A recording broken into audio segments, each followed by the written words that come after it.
묵주기도 일단 이렇게 시작해 보도록 합시다. 네. 성부와 성자와 성령의 이름으로 아멘.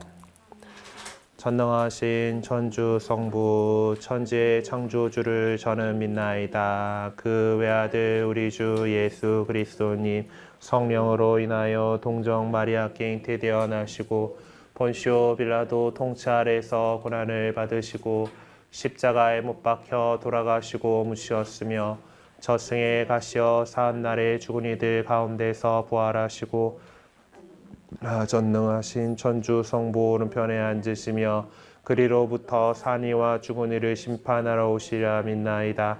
성령을 믿으며 거룩하고 보편된 교회와 모든 성인의 통공을 믿으며 죄의 용서와 육신의 부활을 믿으며 영원한 삶을 믿나이다. 아멘.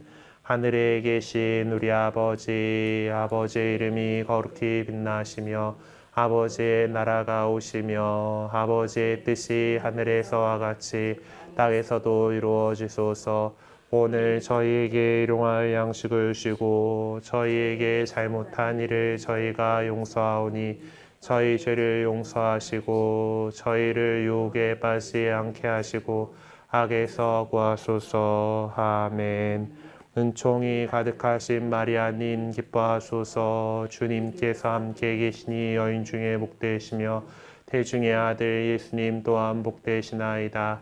천주의 성모 마리아님 이제와 저희 죽을 때 저희 죄인을 위하여 빌어소서. 아멘. 은총이 가득하신 마리아님 기뻐하소서. 주님께서 함께 계시니 여인 중에 복되시며 태중의 아들 예수님 또한 복되시나이다. 천주의 성모 마리아님 이제와 저희 죽을 때 저희 죄인을 위하여 빌어소서. 아멘. 은총이 가득하신 마리아님 기뻐하소서. 주님께서 함께 계시니 여인 중에 복되시며 태중의 아들 예수님 또한 복되시나이다. 천주의 성모 마리아님 이제와 저희 죽을 때 저희 죄인을 위하여 빌어소서. 아멘. 영광이 성부와 성자와 성령께 처음과 같이 이제와 항상 영원히 아멘. 환희 신비 1단 마리아께서 예수님 잉태하심을 묵상합시다. 하늘에 계신 우리 아버지의 이름이 거룩히 빛나시며 아버지의 나라가 오시며 아버지의 뜻이 하늘에서와 같이 땅에서도 이루어지소서.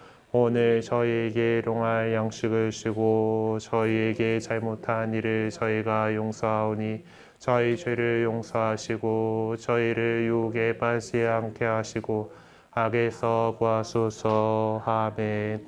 은총이 가득하신 마리아님 기뻐하소서. 주님께서 함께 계시니 여인 중에 복되시며 태중의 아들 예수님 또한 복되시나이다. 천주의 성모 마리아님 이제와 저희 죽을 때 저희 죄인을 위하여 빌어소서. 아멘.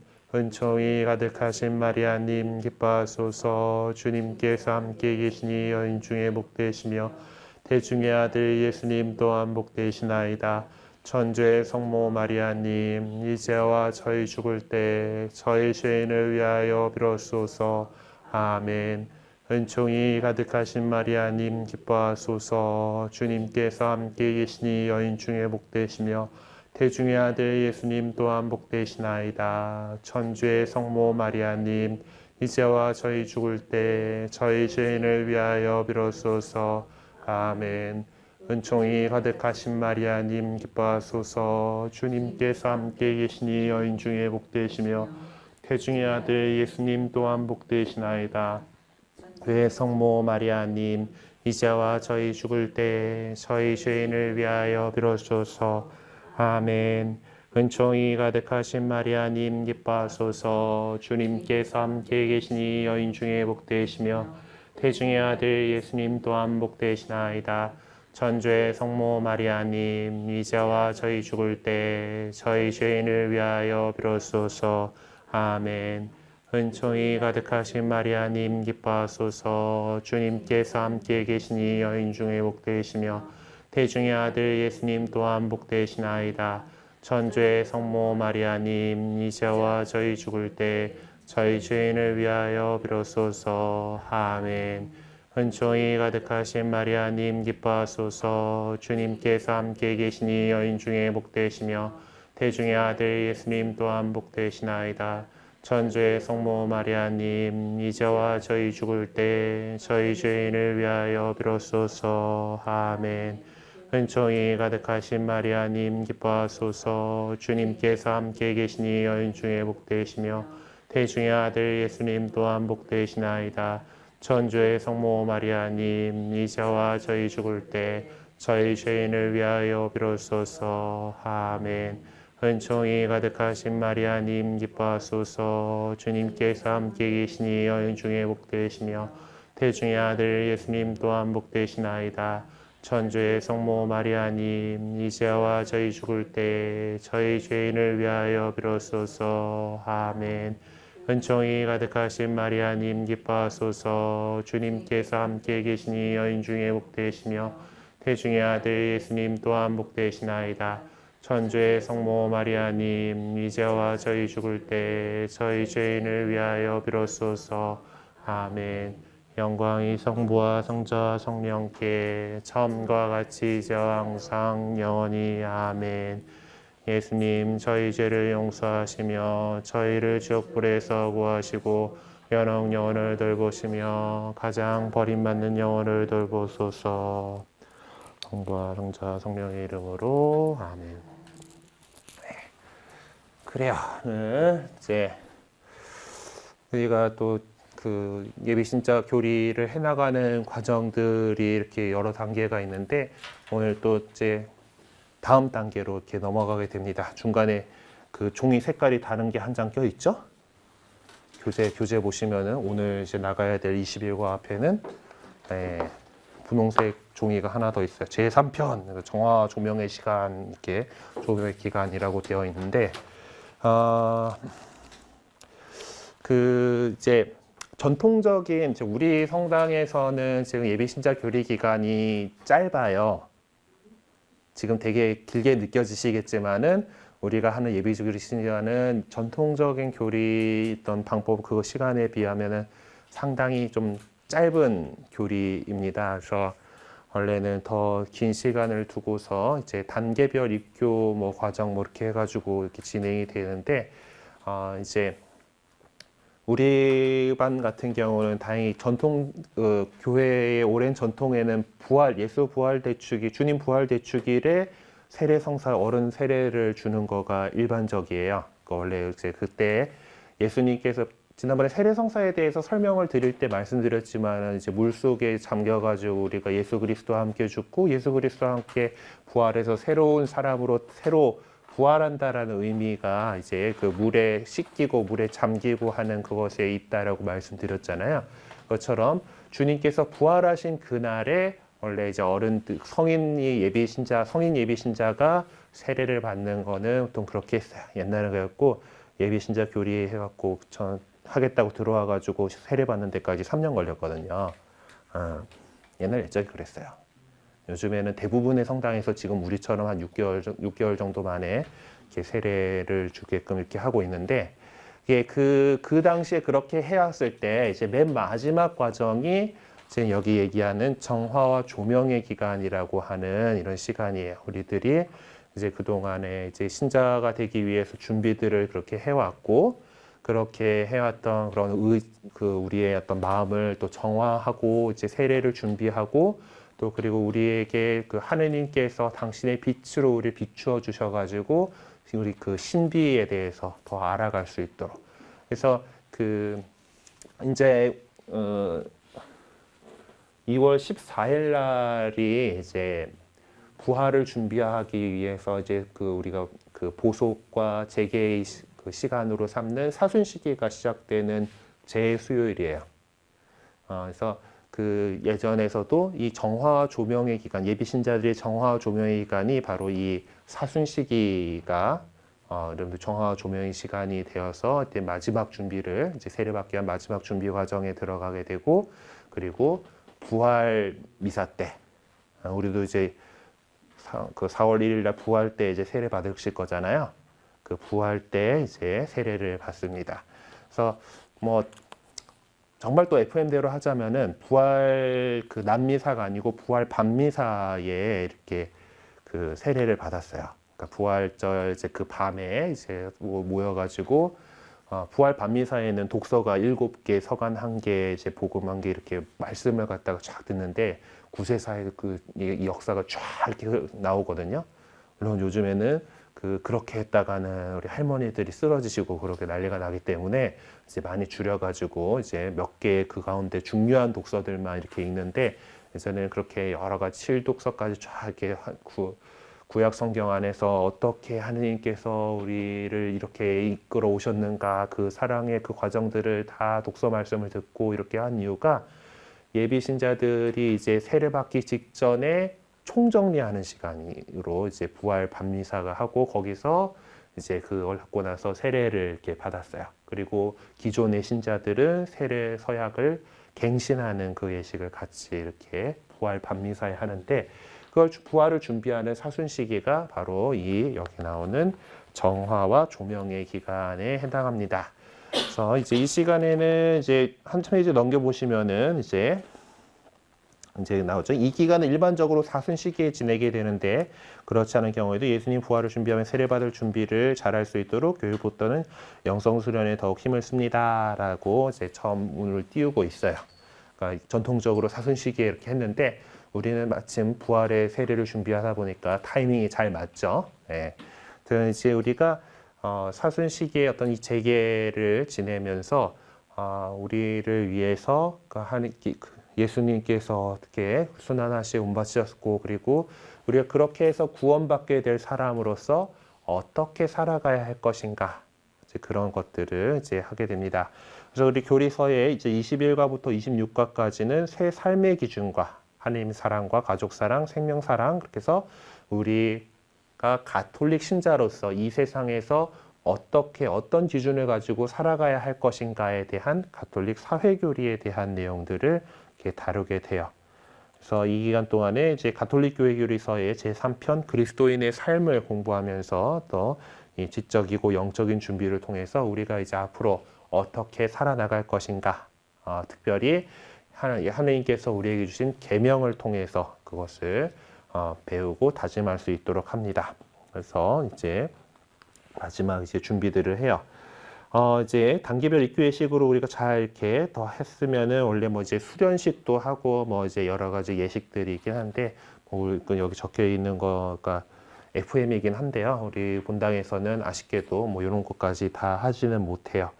어쨌든 그래서 이제 여러분들이 이제 뭐 여기서 보면은 그 수련식과 수여식을 통해서 이제 그건데 이제 신경과 주님의 기도를 수여하는 예식이 이제 있었어요. 그러니까 이 정도 여러분들이 이 정도 공부를 해야지 사도신경을 공식적으로 이제 그 신앙으로 고백하고 기도를 할 수 있고 주님의 기도를 하느님을 아빠 아버지로 부를 수 있는 주님의 기도를 할 수 있게끔 그렇게 원래는 이렇게 허락을 했었대요. 옛날에는. 하여튼 그런데 이제 뭐 이미 지금 주님의 기도나 사도신경이나 열심히들 하고 계시죠. 예, 또 이제 공식적으로 여러분들 정도 됐으면은 이제 그 우리의 믿음에 대한 내용들 다 이제 공부하셨고 이제 또 그 하느님을 이제 인격적인 아버지로서 이제 만날 수 있을 만한 충분한 준비가 되었기 때문에 이런 신경과 주님의 기도 수요식을 이렇게 해왔다고 합니다. 그리고 나서 이제 그 부활의 세례 성사를 이렇게 하게 되고 이제 세례 성사 전에 이제 신경 수략식 뭐 세례명 예비 신자 성유 도유 예식 이런 것들이 있는데 우리는 세례식 날 그때 다 한꺼번에 이렇게 진행을 하게 될 거예요. 어쨌든 이런 맥락 안에서 이제 하고 오늘부터 이제 그 우리가 가톨릭 신자로서 어떻게 살아가야 하는가에 대한 내용들 이제 시작을 해보려고 합니다. 20일과 오늘 새로운 삶의 규범들 오늘 살펴보게 될 텐데요. 자, 이제 세례 성사를 통해서 여러분들은 그 전에 그냥 살아왔던 나 자신이 아니라 이제 하느님의 자녀로서 새로 태어나시게 된다고 말씀드렸었죠. 그래서 하느님의 자녀로 새로 태어난다라고 한다라면 하느님의 자녀, 하느님의 백성이 된다라고 한다라면은 거기에 맞게끔 우리를 구원해 주신 그분께서 우리에게 바라시는 것들을 당연히 하게 되는 우리를 사랑하는 사람이 좋아하는 거를 우리 하려고 하죠. 것처럼 이제 우리가 새로운 새 사람으로서 정말 우리의 새로운 삶에 필요한 규범과 기준들을 잘 알도록 이렇게 해야 돼요.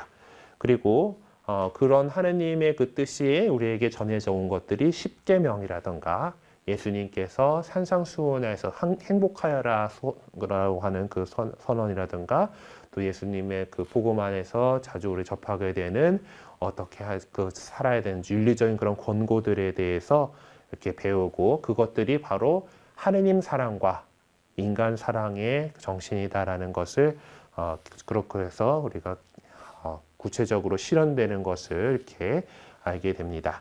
그리고 우리 교회가 신자들에게 또 신자로서 우리 마땅히 지켜야 할 기본적인 의무들을 정해 놓은 것들이 있어요. 그런 것들에 대해서 제가 가르쳐 드릴 거고 그렇게 살아갈 수 있도록 좀 애써 보시면 좋겠습니다.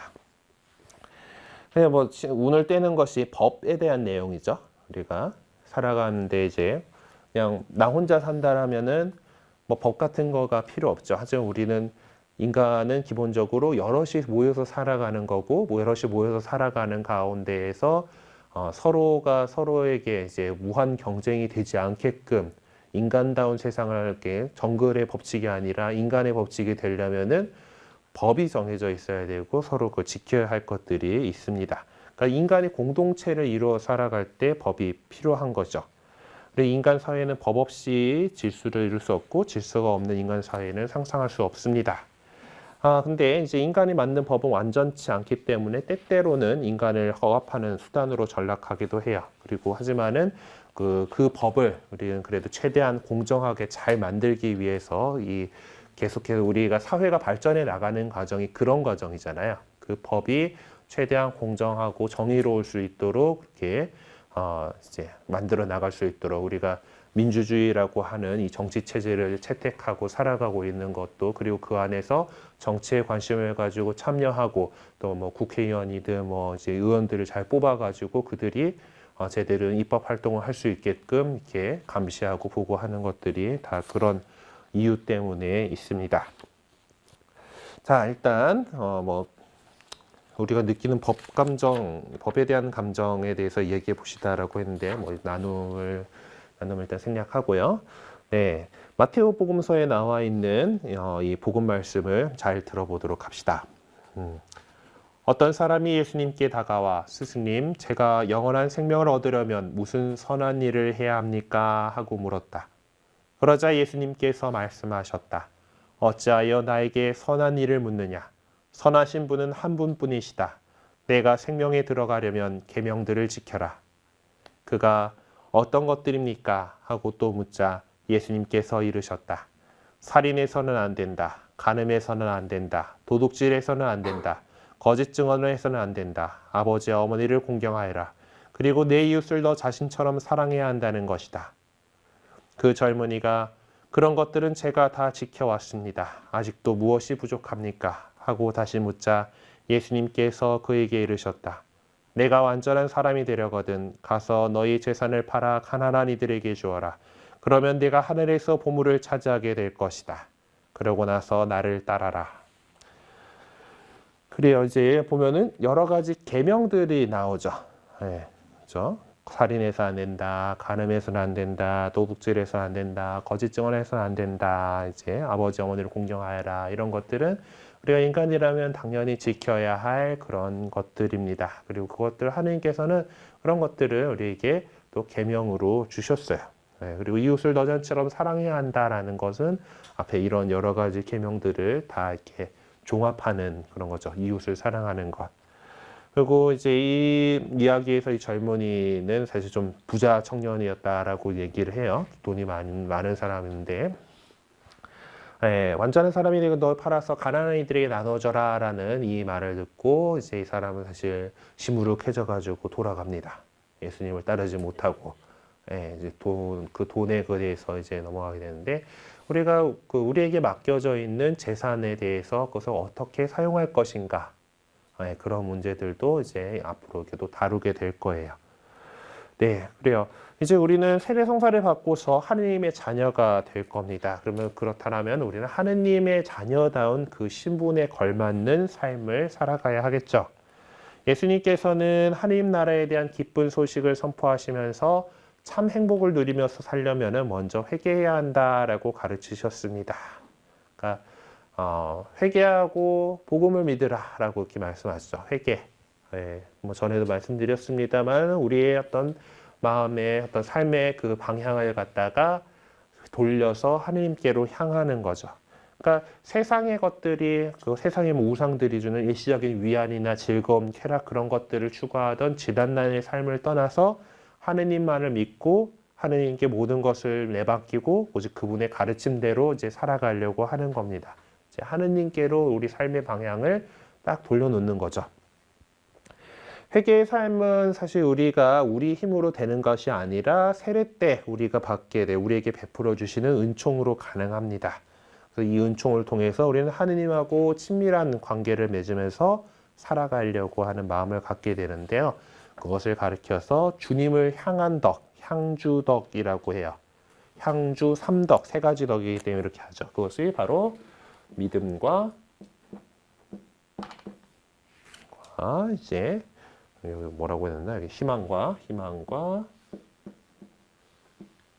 사랑입니다. 믿음, 희망, 사랑. 이거 전에 또 들어보신 적 혹시 있으신가요?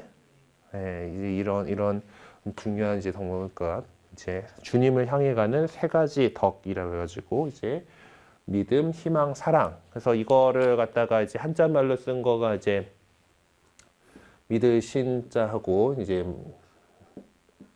신망에 이렇게 왜 받침을 쓰고 있니? 신망에 이렇게 한가서 뭐 이제 그 기도문 중에 보면은 신덕송 이라고 있죠. 이게 그 향주 3덕이니까 신덕, 망덕, 애덕. 여기에 대한 기도가 신덕송, 망덕송, 애덕송 하는 것이 이제 그 저녁 기도에도 나오고 이제 그 삼덕송이라고 부르는 그 기도예요. 그런데 믿음에 대한 덕, 희망에 대한 덕, 사랑에 대한 덕. 그래서 예전에 제가 그 군대 갔을 때 이제 훈련병 생활을 55사단인가 용인에 있는 55사단에서 했는데 그때 행구들 하는데 그 동네 예전에 그 교우촌이 있었나 봐요. 그 동네에.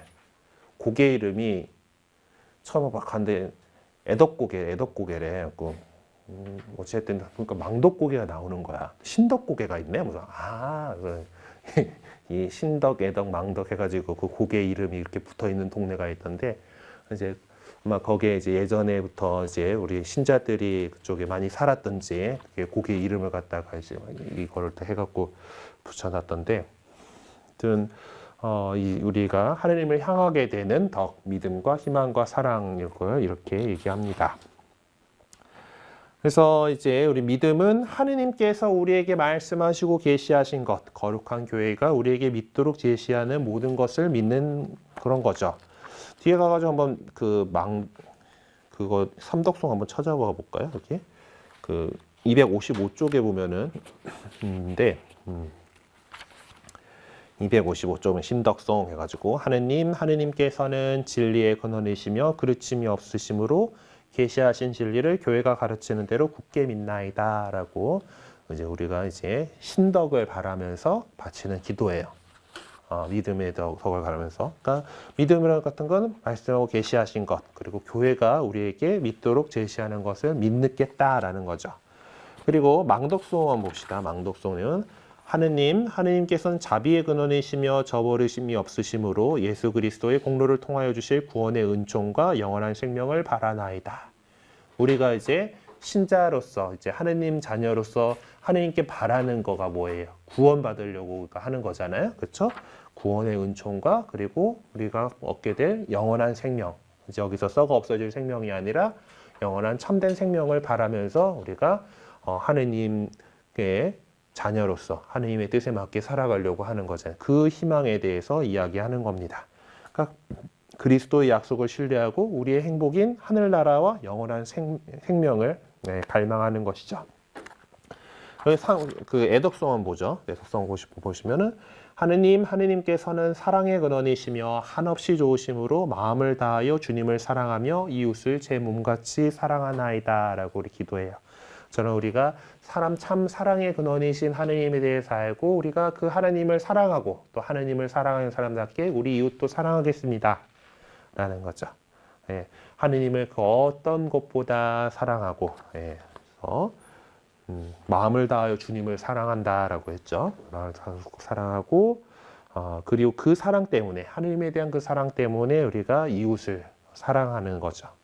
그래서 우리 그리스도인의 삶은 믿음을 뿌리로 하고 희망을 주기로 하고 사랑을 열매 맺어서 가는 삶이어야 됩니다. 그리고 이 사랑으로 열매 맺는 삶이라고 하는 우리 교구가 올해 2018년도에 중점적으로 이제 살아갑시다라고 교구장님께서 이번에 사목교서를 발표하시면서 이 올해의 그 우리 교구의 주제가 사랑으로 열매 맺는 삶이에요. 그러니까 하느님에 대한 사랑이 우리 그 안에서 그러니까 우리 그리스도인으로서 이 사랑이 이웃에게 더 어떻게 열매를 맺고 전해질 수 있는가. 그것을 우리 더 생각해야 되기 때문에 오늘 우리가 배우는 이런 실천적인 부분들에 대해서 좀 잘 기억을 하시고 또 우리가 나름대로 우리의 각자의 상황 안에서 잘 해볼 수 있도록 애썼으면 좋겠어요. 자, 이렇게 이제 신망에라고 하는 세 가지 덕, 하느님을 향한 이 세 가지 향주 삼덕에 대해서 이렇게 살펴봤고요. 자, 그리고 그리스도인들 자연법과 양심이라고 하는 부분이 있는데 아마 계시에 대해서 설명드리면서 양심 한번 언급하긴 했을 거예요. 하지만은 우리가 하느님께서 그리스도인을 하느님께서 만들어 주신 하느님의 법을 지키고 살아가야 돼요. 그러니까 우리가 뭐 여기 나와 있지만 예수님 나에게 주님 한다고 해서 예수님 보고 주님이라고 믿습니다 한다고 해가지고 다 하늘나라에 들어간다라는 게 아니죠. 하늘에 계신 아버지의 뜻을 실행하는 이야 들어간다라고 예수님께서 분명하게 말씀하셨어요. 하느님을 믿는 사람이다라면은 그분이 가르쳐 주시고 그분이 바라는 대로 이 세상에서 그렇게 살아가야 되는 거죠. 그러니까 하느님께서 만들어 주신 법을 우리는 지켜야 돼요. 그래서 인간은 하느님의 법을 자신의 이성으로 자연스럽게 알아낼 수 있습니다. 왜냐하면 인간에게는 스스로 선과 악이 무엇이며 진리와 거짓이 무엇인지 식별할 수 있는 타고난 양심이 있어요. 뭐 창세기의 이야기에서 그 선악과를 따먹어가지고 생긴 뭐 그런 습득한 능력처럼 되긴 하지만 어쨌든 하느님께서 우리에게는 선과 악을 분별할 수 있는 힘을 주셨다라는 거예요. 그리고 무엇이 진리고 무엇이 거짓인지 식별할 수 있는 타고난 양심을 우리에게 주셨어요. 그러니까 뭐 사람을 죽이면 안 된다라는 거는 하느님의 법이 하느님 법인데 이것이 이성이 있는 사람이라면 누구나 알 수 있는 것이죠. 그러니까 이것을 자연스럽게 당연히 인간이라면 당연히 지키게 되는 자연스럽게 생겨난 법이다 해가지고 자연법이라고 얘기를 해요. 법들 가운데서는 이제 법이란 체계들이 이렇게 우리 그 사회 안에 있는데 이게 당연히 인간이라면 당연히 이렇게 지켜오는 그런 법들이 있죠. 이제 그런 것들을 이제 자연법이라고 얘기를 하고 자연법을 갖다 우리 같은 경우는 이제 하느님께서 주신 법이라 해가지고 신법이라고 얘기를 해요. 그것도 이제 근데 뭐 이제 이것만 갖고는 우리 이 복잡해진 사회를 이제 제대로 해나갈 수가 없잖아요. 그렇기 때문에 어떤 이제 법들이 이제 그 사람들 사이에서 이제 어떤 규범들이 생기고 그것이 아직 그 어떤 뭐 법전으로 정리되기 전에라도 이제 그 어떤 공동체 안에서 이렇게 관습으로 이렇게 내려오는 법 같은 것들이 있잖아요. 그렇죠? 근데 그런 것들을 갖다가 이제 관습법이라고 보통 얘기를 합니다. 그리고 지금 우리 사회가 채택하고 있는 것은 그냥 이런 것이 아니라 어떤 법에 성문화되어 가지고 이제 그 정해져 있는 법이어야지 어떤 효력을 발휘하고 이렇게 하게 되죠. 사회가 더 복잡해지면서.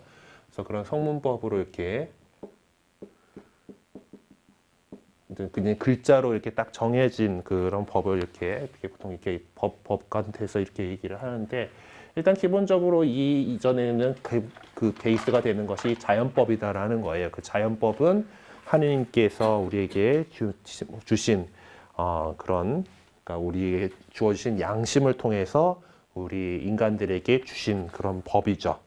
그리고 하느님께서는 또한 그런 우리에게 주신 양심뿐만 아니라 이제 직접적으로 이제 당신 백성을 이제 뽑으시고 그들을 보살피면서 가시면서 그들에게 직접적으로 계명을 주신 바가 있어요. 구약에서 이제 그 법을 주셨죠. 그것을 이제 구약법, 구약의 법이다 해가지고 그것들을 이제 율법이라고 얘기를 해요. 근데 율법은 이제 아무래도 우리 신약 시대에 이제 복음서 읽다 보면은 예수님하고 율법학자들하고 많이 좀 싸우고 이러다 보니까 이제 이게 좀 부정적인 의미로 좀 다가오는 것들이 없잖아 있기는 한데, 하지만은 이 하느님께서 주신 율법이라고 하는 것은 참 그 구약 시대에서도 그렇지만 대단히 그 뛰어난 법이었습니다. 그 율법들 가운데에서도 가장 이제 직접적이고 대표적인 삶의 규범으로 제시된 것이 십계명이었어요. 물론 탈출기나 신명기의 십계명에 대한 부분을 나누면 이게 1, 2, 3, 4, 5, 6, 7, 8, 9, 10 하고 이렇게 딱 정확하게 떨어져서 이렇게 있지는 않아요. 후대 우리들이 손가락 10개다 보니까 이제 1, 2, 3, 4, 5, 6, 7, 8, 9, 10으로 만들기 좋아해가지고 이제 그 넘버링을 해가지고 한 거긴 하지만은 기본적으로 대충 10가지로 분류해 볼 수가 있어서 십계명이라고 하는데요. 아무튼 이 십계명을 바탕으로 해가지고 더 여러 가지 제사라든가 하는 그 생활에 대한 것들을 담고 있는 것이 구약의 법인 율법이에요. 율법이고, 그것은 사실 이 십계명이 가장 중심이 되는 그 이 십계명을 잘 지켜나가기 위한 건데, 이제 십계명으로 보통 표현되는 이것들 가운데 앞에 3가지 1, 2, 3계명은 하느님에 관련된 계명들이에요. 그리고 뒤에 이제 4계명부터는 이제 사람에 대한 그런 내용이에요. 자, 그래서 이제 요런 것들은 사실 이 넘버링 자체도 사실 우리 교회가 이렇게 분류를 해 놓은 겁니다.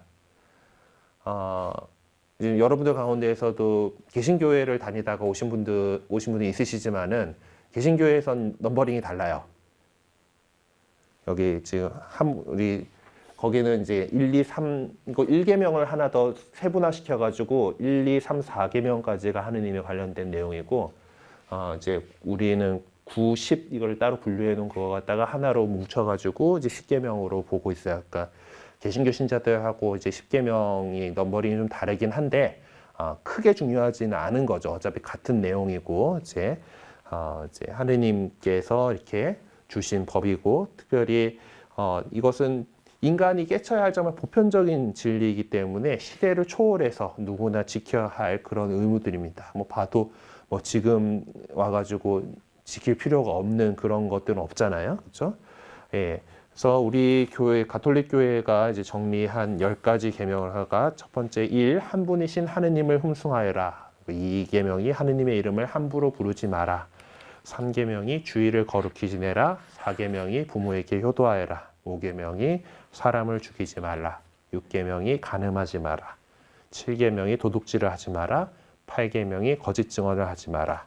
9계명이 남의 아내를 탐내지 마라. 10계명이 남의 재물을 탐내지 마라. 이제 이렇게 이제 구분해서 교회 이 10가지 계명이라고 이제 하느님께서 주신 계명 중에 중요한 부분들을 이렇게 10가지로 이렇게 해서 보고 있습니다.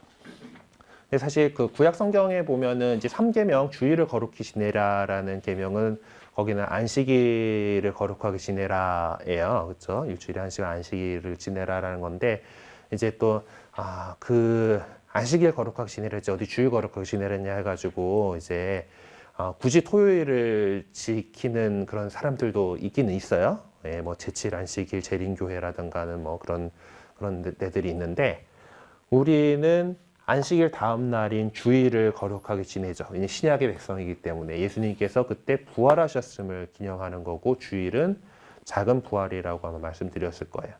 그래서 이제 그 주의를 거룩하게 지내라로 십계명이 지금 우리들에게는 그게 대체되어 있다라는 거.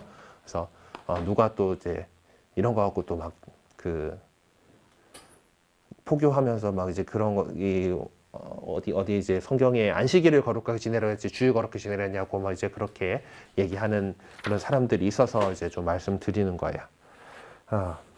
그래서 이 십계명을 우리가 이제 이것들의 내용들을 바탕에서 이것들 안에서 우리가 이제 다음 시간에도 이렇게 계속 얘기하게 될 우리 가톨릭의 모든 사회교리들, 이 세상을 향한 어떤 우리가 신자로서 해야 될 모든 이것들이 이 십계명 조항 하나하나에서부터 출발해서 나가게 됩니다. 네, 그 자세한 내용들은 우리 또 다음 시간에 또 보도록 하죠. 자, 그리고 신약의 법, 그리스도의 법을 이제 보습니다. 구약, 그러니까 옛날 약속이고, 이제 또 그거에 대해서 예수님께서 오셔서 새로운 신약의 법을 주셨죠. 자, 물론 예수님께서는 이렇게 말씀하셨어요. 내가 율법이나 예언서들을 폐지하러 온 줄로 생각하지 마라. 폐지하러 온 것이 아니라 오히려 완성하러 왔다라고 분명하게 말씀하셨습니다. 그러니까 지금 그 구약의 법이 아까 십계명이 지금 우리들에게 있어서 소용없는 게 아니에요. 한 장만 넘겨보세요. 한 페이지 넘어가 보세요. 우리 지금 신약 가고 있어요. 다음 페이지. 거기. 네. 네. 자, 그러면서 예수님께서는 보면은 뭐 이제 그 복음서에 보면은 너희는 뭐라고 들었다 하지만 나는 이렇게 말한다 하면서 그 율법의 옛날 율법의 그런 조항들을 더 이제 그 정신을 제대로 살아갈 수 있도록 이렇게 말씀을 하셨죠. 그리고 이 십계명의 이 10가지 이걸 중심으로 해서 구약의 율법이 다 구성이 되어 있잖아요. 그 율법을 그 가장 명료하게 요약한 것이 바로 사랑이라는 계명이죠. 바로 내 마음을 다하고 내 목숨을 다하고 내 정신을 다하여 주 너희 하느님을 사랑해야 한다. 그러니까 하느님 사랑. 1, 2, 3계명이 다 하느님에 대한 내용이었대잖아요. 그러니까 이것들이 다 하느님 사랑이죠. 하느님 사랑에 대한 내용이고, 그리고 내 이웃을 너 자신처럼 사랑해야 한다가 둘째 계명이라고 하셨어요. 그것이 십계명의 네 번째 계명부터 있는 사람들에 대한 내용들이에요. 이렇게 딱 이렇게 모든 율법과 예언서의 정신이 두 계명에 달려 있다라고 이렇게 종합을 해주셨어요. 근데 사실 뭐 이것은 예수님의 독창적인 뭐 어떤 것은 아니고 그 당시의 율법학자들도 다 이 두 계명으로 이렇게 이 모든 계명이 이제 종합된다라는 것을 더 알고는 있었어요. 어쨌든 그런데 예수님께서 이 부분들을 하느님 사랑과 이웃 사랑을 특별히 더 강조해서 우리들에게 말씀해 주셨고, 그리고 최후의 만찬에서 제자들의 발을 닦아 주시면서 내가 너희에게 새 계명을 준다. 서로 사랑하여라.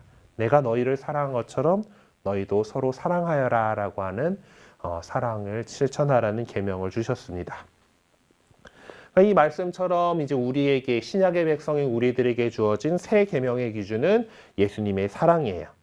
그러니까 예수님은 하느님과 같은 분이셨지만 그런 것을 내가 하느님 있네 하고 이렇게 하시 아니고 우리와 같은 종의 모습을 취하셨고 하느님 아버지의 뜻을 받들어서 십자가에 달려서 돌아가시기까지 친구를 위해서 목숨을 내놓는 것보다 더 큰 사랑 없다고 말씀하신 그 말씀 그대로 우리를 위해서 목숨을 내놓아서 가장 큰 사랑을 보여주신 거죠. 그렇게까지 우리를 사랑하셨어요. 그래서 이 하느님 그렇게까지 하느님께서 우리를 그렇게 사랑하셨기 때문에 당연히 우리가 하느님을 사랑한다는 사람이 우리 같은 인간을 사랑하지 않을 수가 없는 것이고, 인간을 사랑한다라는 것은 곧 하느님을 사랑한다라는 것이. 그것을 갖다가 예수님께서는 당신의 삶으로서 우리에게 직접 가르쳐 주신 거죠.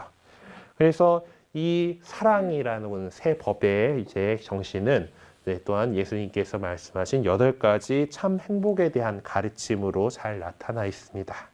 마태복음 5장에 나오는 5장 3절에서 12절까지 나오는 행복하여라 마음이 가난한 사람들로 시작하는 이 진복 8단이라고 얘기하는 참 행복에 대한 부분들은 우리 어떤 인간적인 가치를 뛰어넘는 규범으로서 우리가 하느님 백성이 된 다음에 어떤 행복과 불행, 기쁨과 슬픔, 성공과 실패의 동기를 갖다가 세상 사람들의 기준과는 다르게 가져가야 한다라는 것을 우리에게 분명하게 말해주는 부분이에요.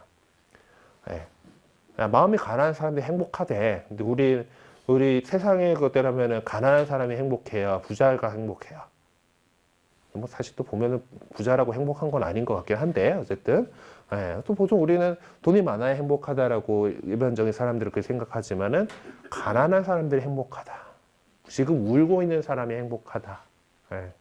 뭐 박해 내일은 박해받으면 너희는 행복하다라고 이렇게 그 말씀하신단 말이야. 그러니까 세상이 보기에는 정말 어리석은 것 같지만은 우리가 그리스도인으로서 그 세상의 법이 아니라 그리스도의 법에 따라서 새로운 법에 따라서 우리가 그 기준을 삼아야 된다라는 것을 분명하게 가르쳐 주시죠. 그 삶의 참된 기준이 인간이 아니라 하느님이시며 예수 그리스도이시다라는 것을 우리에게 가르쳐 줍니다. 그렇기 때문에 그리스도의 법이라는 것은 그리스도 자신을 두고 하는 말씀이다라는 거예요. 나는 길이요 진리요 생명이다. 우리가 생명을 얻고자 하는 거잖아요. 바로 예수 그리스도, 그분 안에 진리를 발견해도 그분의 길을 따라서 가야지 참된 생명에 다다를 수가 있는 거죠. 그래서 그리스도인으로 산다라는 것은 우리가 예수 그리스도 안에서, 예수 그리스도에서 떨어져 나가가지고 되는 게 아니고 그리스도 안에서 그리스도의 우리가 늘 성체성사로 이제 세례 받고 나서 모시게 될 우리가 성체성사를 통해서 예수 그리스도와 하나 되면서 그 안에서 그 양식으로 끊임없이 성장해 나가야 하는 거예요. 그리스도의 법을 따라 사는 삶만이 그리스도 안에서 끊임없이 성장해 나갈 수가 있는 겁니다.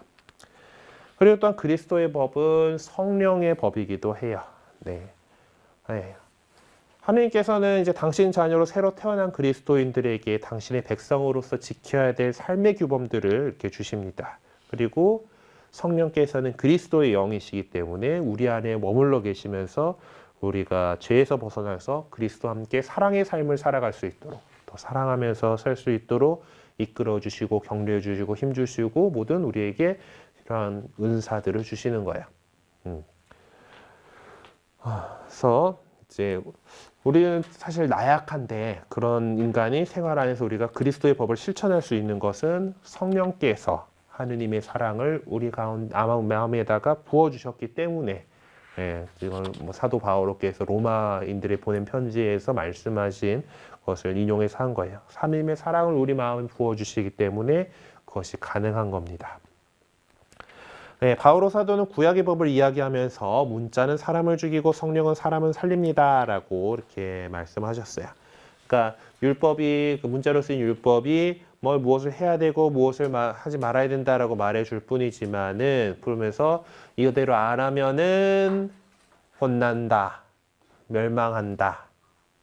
보통 그렇게 되거든요. 그러니까 어떻게 해가지고 하는 사람은 백성에서 잘려나가야 된다. 이런 내용들이 많아요. 그러니까 되게 하면 안 되는 것들에 대한 금지 규정들을 하고 그러지 그걸 제대로 지키지 못할 때 단죄하는 그런 양식들로 되어 있습니다.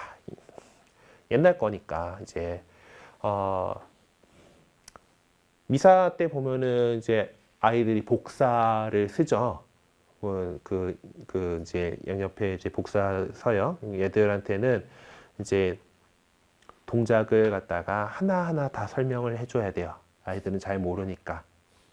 이때는 이렇게 하고 신부님이 이렇게 하면은 종을 치고 이런 것들이 일일이 다 가르쳐줘요.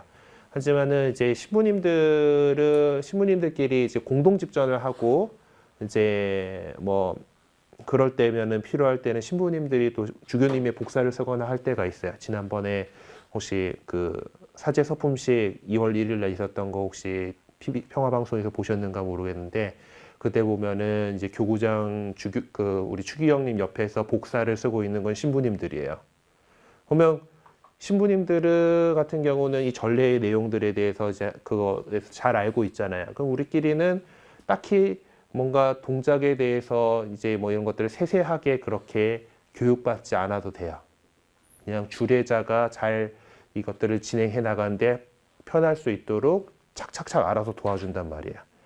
그러니까 구약의 백성들은 아직 어린이와 같은 그런 상황들이기 때문에 어느 해선되고 안 되고 이런 것들을 다 일일이 이렇게 다 정해주고 그렇게 규정을 해줘야지 그들이 알아듣고 그렇게 하느님 백성으로서 살아갈 수 있었다라고 한다라면은 이제 신약의 백성인 우리는 그만큼 더 이제 세월이 흐르고 하느님께서 우리 안에 준비해 주시고 또 힘을 주셨기 때문에 우리는 정말 기본적인 중요한 포인트들에 대해서 바로 사랑이라고 하는 하나님 사랑하고 이웃 사랑해야 한다는 거 그것에 대해서 하면은 거기서 우리는 알아서 짝짝짝 잘 돼야 되는 거야.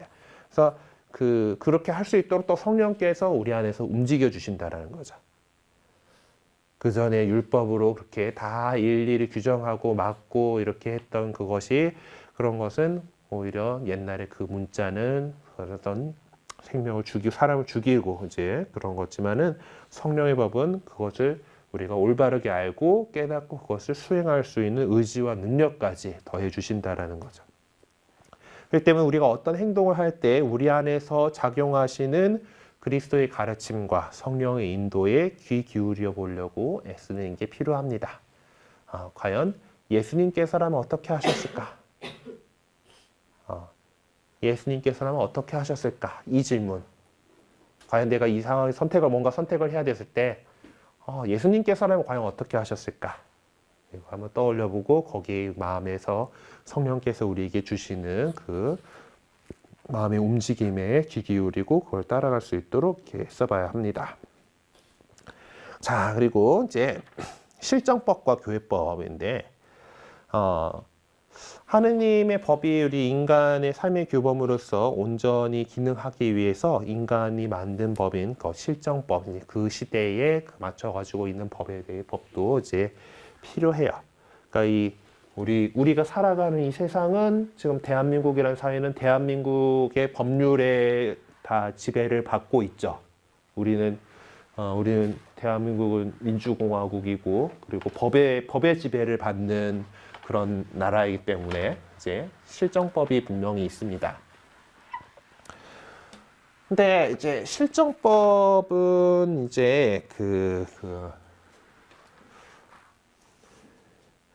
실정법이 정말 근데 정당하고 그것이 인정받고 효력을 발휘하기 위해서는 우리 교회의 입장에서 볼 때는 이런 세 가지 조건이 필요합니다. 첫째는 하느님의 법에 위배되지 않으면서 윤리적으로 정당해야 돼요. 예, 그런 법을 만들어 나가기 위해서 우리 입법하고 있는 국회의원들이나 만사람들이 계속해서 노력을 하고 있고 또 그렇지만은 윤리적으로 정당해야 된다라고 가르쳐요. 우리 교회의 가르침이요. 그리고 그 실정법이 이제 이 국가를 다스려 나가는 이 법이 공동선에 이바지해야 돼요. 어떤 특정 사람들, 특정 계급들에게 이익이 되고 하는 그런 법이 아니라 정말 세상의 모든 사람들이 정의롭고 올바르게 살아갈 수 있도록 그런 공동선에 이바지하는 방향으로 만들어져야 된다는 거예요.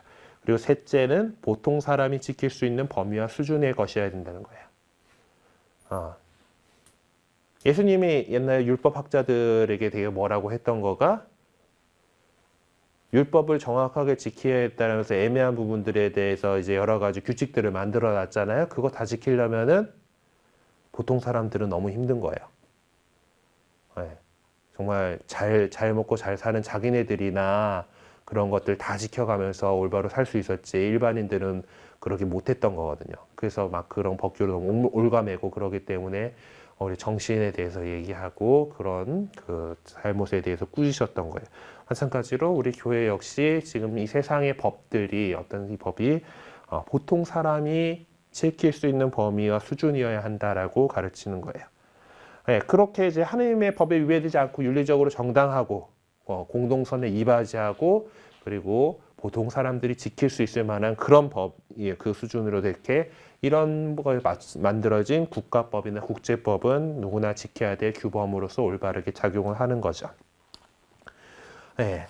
그리고 교회는 이제 그러지 않은 그런 법들 이런 것들에 대해서 이제 계속해서 그렇게 만들어 나가기 위해서 하느님 보시기에 더 올바른 그런 법령들로 실정법이 만들어질 수 있도록 계속해서 정치에 목소리를 내고 참여하고 특별히 여러분들 같은 평신도 그리스도인들이 세상에서 정말 이 올바른 이 기준으로 정말 그 우리의 권력을 위탁한 이 정치인들이 제대로 하고 있는가 이렇게 계속 살펴보고 이제 감시해야 될 그 필요가 있는 거예요. 자, 그리고 교회 안에도 우리 교회가 정한 교회법이 있습니다. 예. 우리 교회 역시 여전히 많은 사람들이 함께하고 있는 그런 조직이잖아요. 그런 조직이 제대로 굴러가기 위해서 교회법이라고 하는 법이 있고 그 안에서 제도적으로 어떤 그런 권위와 법적 체계를 갖추고 있어요. 네, 사실 지금 현대 뭐 법전들의 어떤 그 시작이 이제 로마 법전이라고들 하잖아요. 로마 법전이고 그 다음에 뭐 나폴레옹 법전이 좀 많은 그런 걸 하고 그리고 그 위에 뒤에 기초 위에 근대 법전들이 이렇게 하는데 그 로마 법들과 마찬가지 시절에부터 이제 교회법이 존재해 왔고 뭐 지금 우리가 쓰고 있는 교회 법전은 뭐 80년대에 이제 다시 정리된 것이긴 하지만은 교회법도 역시 어떤 되게 오랜 기간 이렇게 다듬어져 있는 중요한 법규입니다. 그래서 유럽 쪽의 법학대학에서는 이제 그 사회의 일반 법하고 교회법을 보통 같이 다루는 대학들이 많다고 그래요.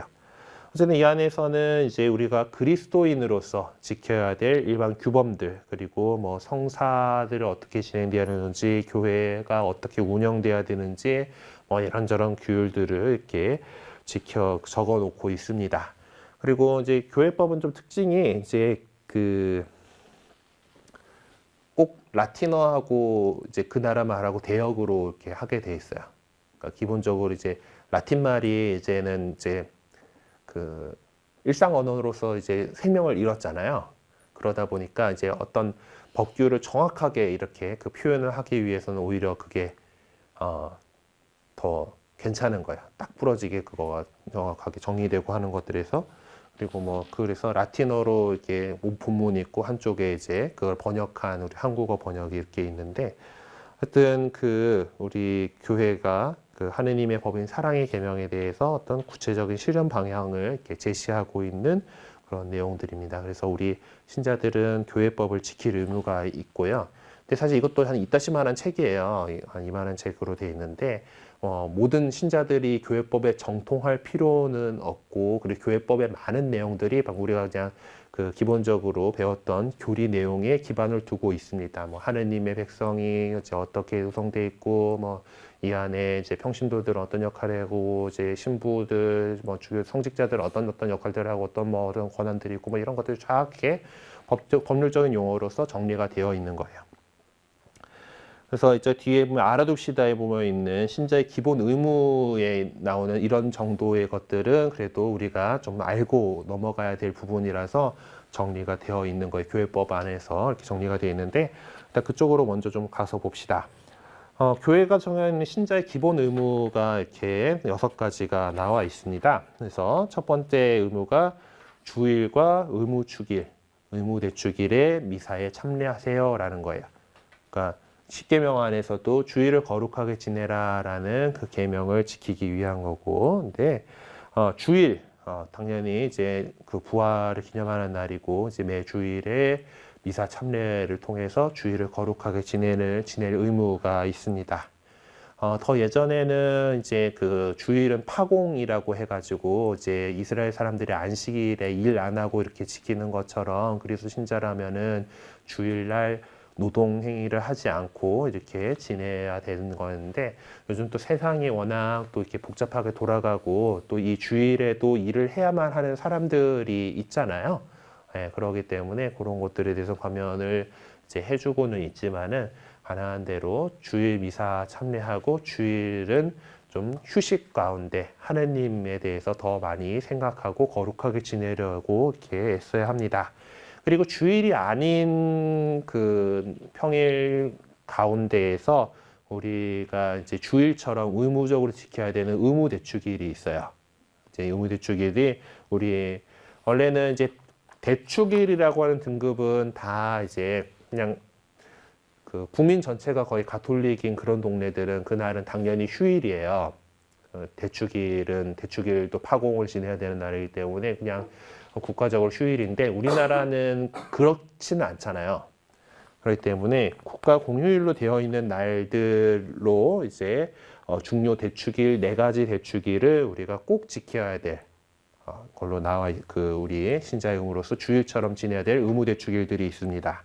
그래서 우리가 이제 지켜야 될 의무 대축일은 여기 지금 3가지가 나와 있는데 주님 부활 대축일이 제일 중요한 날이잖아요. 부활 대축일이 있고 부활 대축일은 근데 기본적으로 주일이기 때문에 이날은 그래서 여기 저거 안 적어 놓은 것 같은데 부활 대축일 제일 중요하고 그 다음에 예수님 태어난 성탄 대축일 있죠. 주님 성탄 대축일. 우리 최근 지금 아직 전례력이 개정되기 전 표현이어가지고 예수 성탄 대축일인데 올해 이제 전례력 개정되면서 주님 성탄 대축일로 이제 정식 명칭이 바뀌어 있습니다. 그리고 1월 1일이 천주의 성모 마리아 대축일. 1월 1일도 언제나 국가 공휴일이죠. 그래서 이제 우리가 주일처럼 미사 나올 수 있는 날이고 그리고 성모 승천 대축일. 8월 15일 광복절이기 때문에 빨간 날입니다. 그래서 우리가 주일들 일요일 날 성당에 미사하러 나와야 되는 것과 마찬가지로 의무 대축일인 성탄, 천주의 성모 마리아 대축일, 그러니까 1월 1일 그리고 성모 승천 대축일 8월 15일 날은 우리가 주일 미사를처럼 이렇게 미사에 참여해야 됩니다. 넘겨서 오는 두 번째 있죠. 적어도 1년에 한 번은 고해성사를 받아야 합니다. 네.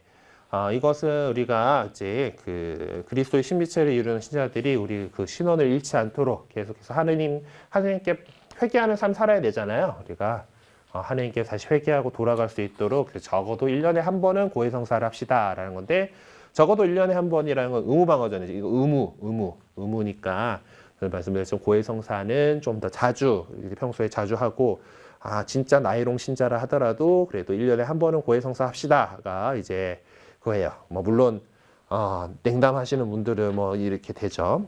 그래서 둘째 이제 1년에 한 번은인데 우리 한국 교회의 좀 또 독특한 제도가 판공성사예요.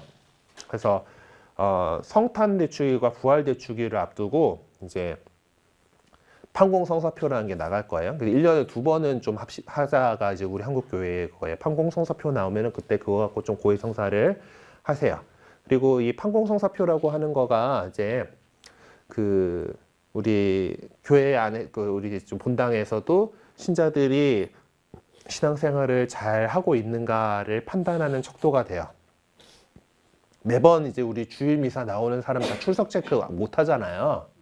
네, 그러니까 출석 체크 이렇게 못 하니까 그래도 신자의 의무는 1년에 한 번 고해성사를 한다라는 거는 잘 지키고 있는가를 이제 파악하기 위해서 개인별로 이제 요만한 표를 하나씩 이제 나눠줘요. 이제 그때쯤 되면은 이제 사순식이 시작할 거니까 아마 또 이제 성당 로비에 이제 구역별로 쫙 이렇게 나올 건데 이제 신자가 되시고 나면은 그거를 이제 자기 구역에서 찾아가지고 이렇게 갖고 계시다가 가족별로 이렇게 나와 있거든요. 그걸 갖고 계시다가 그 시즌에 판공성사 하세요 하는 그쯤에 고해성사를 하고 하면은 그때 고해소에 들어가면 이제 통이 들어있어요. 거기다가 고해성사 하고 나서 요 표를 내는 거야. 그러면은 그거가 이제 우리가 좀 체크를 해가지고 사무실에서 정리를 해가지고 이 신자는 이번에 고해성사 하고 신앙생활 제대로 하고 있음 이렇게 체크를 하고요. 이게 3년 동안 안 들어와. 만약에 누가 이제 성당 안 나오고 그러면 이거 안 내겠죠. 판공성사표를 받아가지도 않았을 거 내지도 않았을 거잖아요. 그 기록이 없으면은 이분 요새 안 나오시네, 냉담하시네, 이제 그렇게 파악을 하고 이제 좀 더 이제 좀 돌봐봐라 하고 이제 그리고 정말 그 주소에 제대로 있는가도 좀 파악해보고 이러다가 사람 없어요 막 그러면은 행방불명으로 좀 정리하기도 하고 이렇게 그런 행정적인 것들을 위해서 이제 판공성사를 합니다. 이게 1년에 한 번은 고해성사 하세요라는 그거에 때문에 있는 거예요. 그리고 세 번째 의무가 그리고 적어도 1년에 한 번 부활 시기에는 성체를 받아 모셔라. 안 만나. 일단 기본적으로 매주 미사 나오면서 매주 영성차 하는 거가 제일 중요한데 그것도 못 하고 이러저러 하더라도 부활 때는 와가지고 고해성사 하고 영성체를 해가지고 예수님하고 계속 이어져 있게끔. 예수님이 나는 포도나무요 너희는 가지다. 가지가 나무에 붙어 있지 않으면은 열매를 맺을 수 없다라고 했잖아요. 그리고 말라서 이제 불구덩이에 던져주고 말 건데, 그러니까 우리가 계속해서 예수님과 연결되어 있고 예수님에서 그 생명을 받기 위해서 성체성사를 1년에 적어도 한 번은 해야 한다. 예, 이거는 의무방어전이고 당연히 매일 주일에 미사를 이렇게 나온다라면 매일매일, 그리고 또 열심히 하고 시간이 된다라면은 매주 그리고 더 시간되면 매일매일 이렇게 미사에 참여함으로써 영성제를 통해서 예수님과 하나 되고 예수 일치할 수 있도록 합니다. 그래서 자주 성체를 받아 모실 것을 권고한다라고 됐죠. 넷째 의무가 이제 교회가 정한 날에 단식제와 금육제를 지켜야 합니다. 네, 이제 단식제와 금육제는 예수님의 순환을 생각하면서 우리가 이제 절제하는 거예요. 그래서 금요일 날에는 금육제를 지키게 돼요. 이제 이날은 고기 좀 안 먹고, 이게 그렇게 해서 좀 사실 고기 반찬이 맛있잖아요. 이제 고기 반찬이 맛있으니까 그래도 이날은 좀 고기를 좀 안 먹고 이제 그렇게 아낀 돈을 이웃을 위해서 사용해야 돼요. 자, 근데 고기 반찬은 고기를 안 먹어야 되는데 또 단백질은 먹어야 되니까 뭐 콩단백질이나 생선 이런 거는 되거든요. 계란이나 이제. 근데 또 요걸 악용해가지고 금요일 날 고기를 먹지 말라 그랬으니 사시미를 먹으러 가겠다.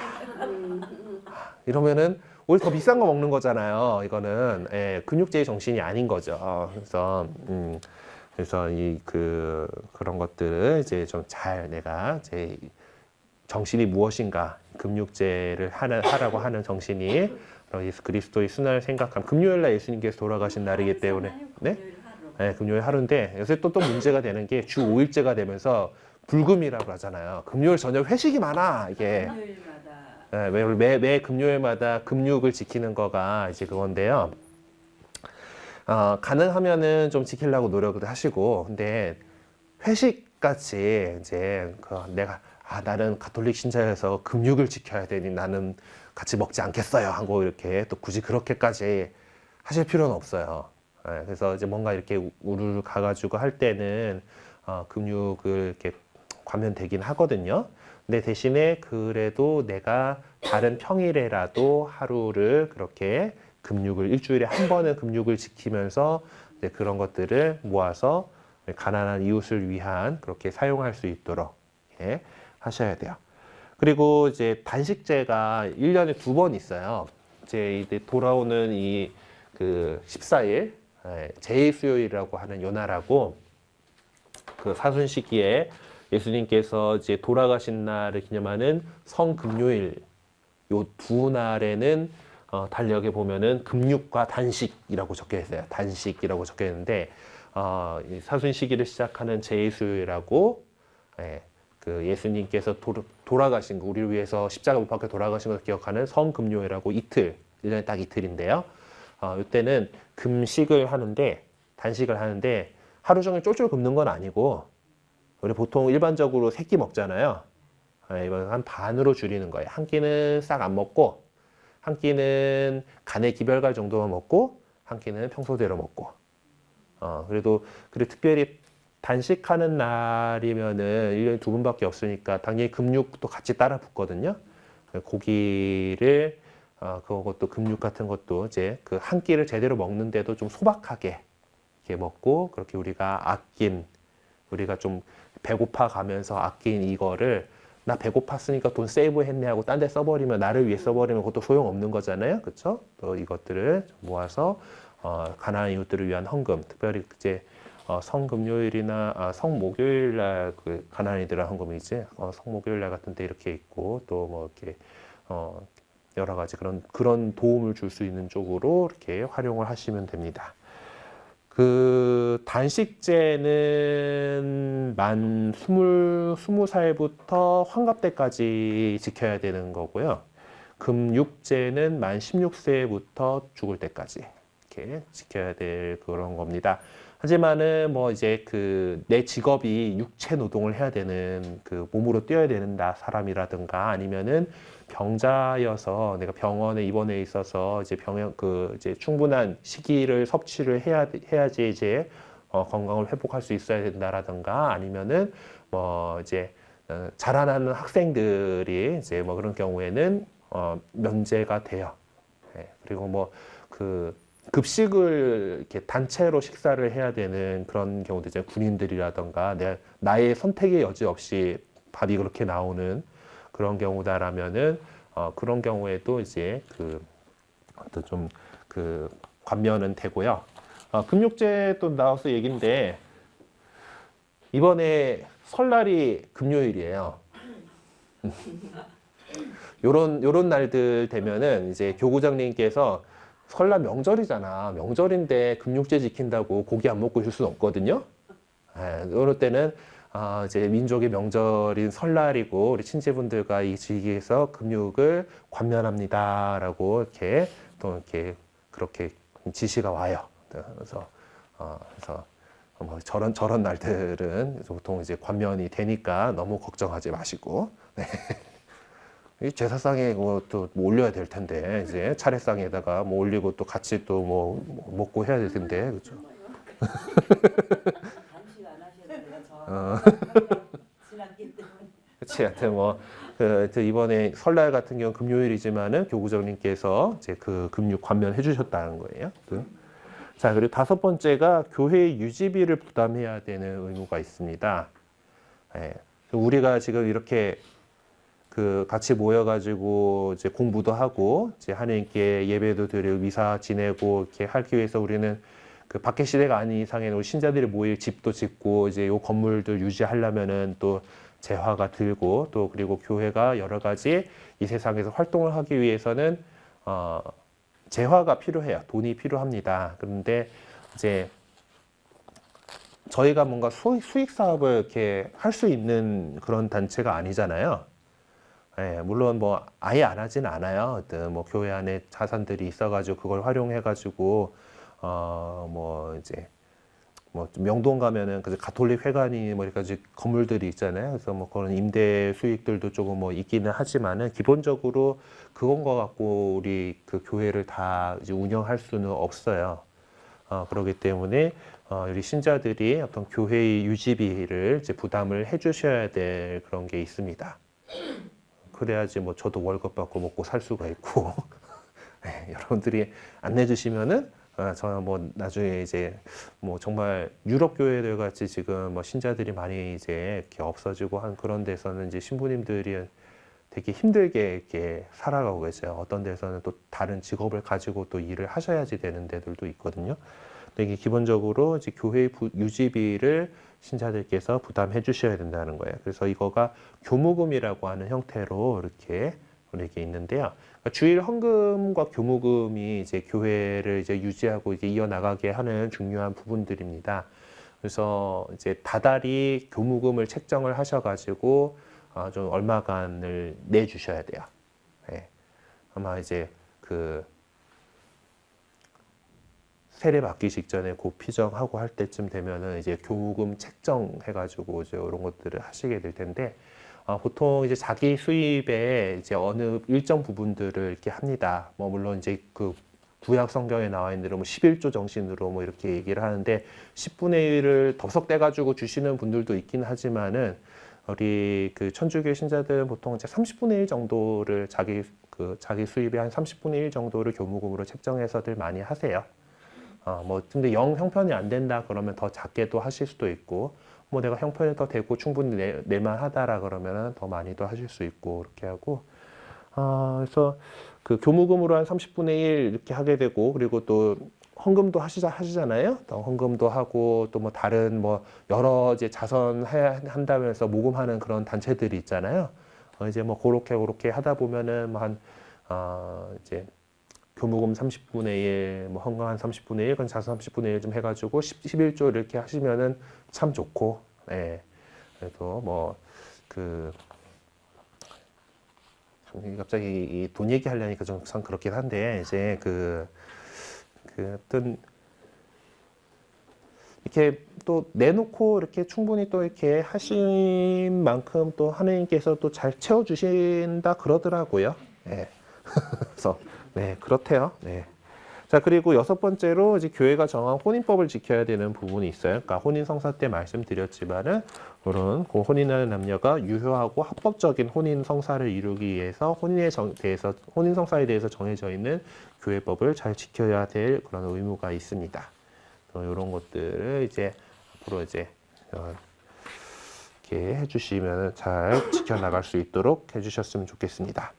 다시 한 페이지 앞쪽으로 와가지고 정리해 봅시다로 가죠.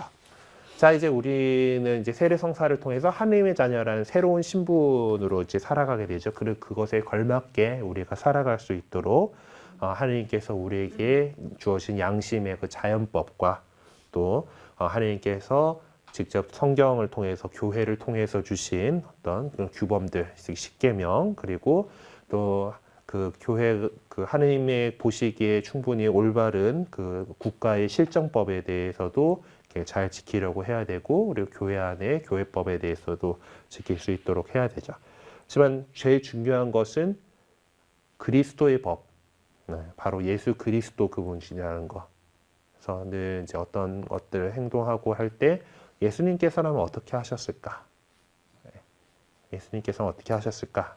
우리 예수 그리스도 우리 삶의 기준으로 놓고서 이렇게 살아갈 수 있도록 이렇게 했어야 되고 그리고 그렇게 할 수 있도록 우리에게 성령께서 그렇게 해주실 거다라는 거야. 그래서 우리가 그렇게 해서 하나님을 사랑하고 이웃을 사랑하면서 이렇게 해서 예수님께서 이제 그 복음 중에 이제 누가 내 어머니요 내 형제들이냐 바로 하느님의 뜻을 지키고 따르는 사람이 내 형제 어머니 내 어머니요 형제요 자매다라고 말씀하신 바가 있어요. 그렇게 우리가 하느님의 뜻을 따라 살면서 그리스도의 형제로서 살아갈 수 있도록 이렇게 애써 보도록 합시다. 네. 그래요. 혹시 뭐 궁금하신 거 있으신가요? 네.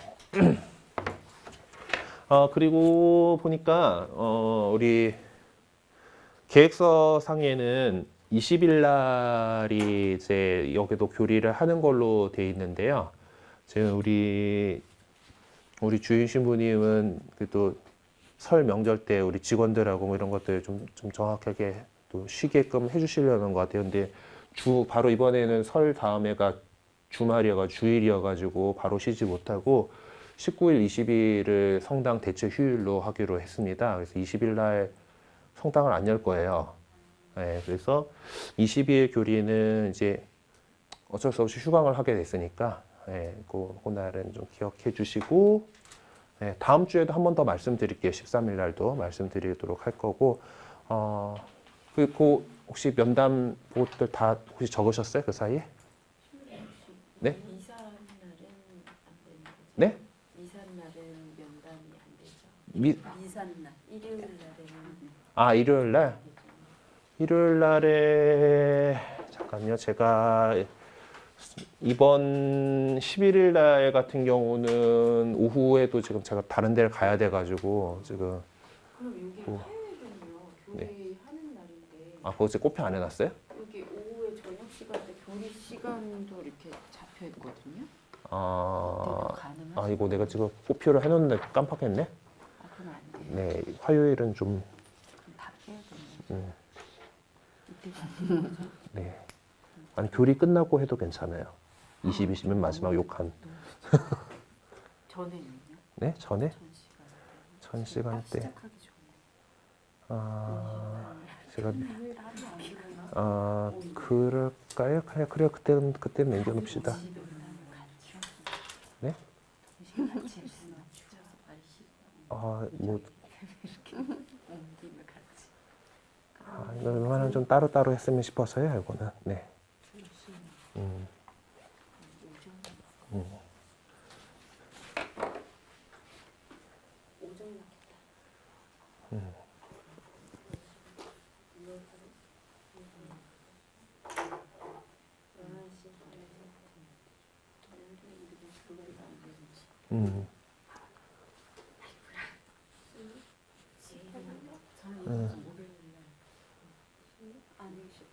그래서 좀 개인 면담 시간 좀 부탁드렸는데 아직 좀 다 못 온 것 같아요. 혹시 안 정하신 분들은 끝나고 좀 적어주시고 일단은 영광송으로 마치도록 하겠습니다. 성부와 성자와 성령의 이름으로 아멘. 영광이 성부와 성자 성령께 처음과 같이 이제와 항상 영원히 아멘. 성부와 성자 성령의 이름으로 아멘. 네, 수고 많으셨습니다.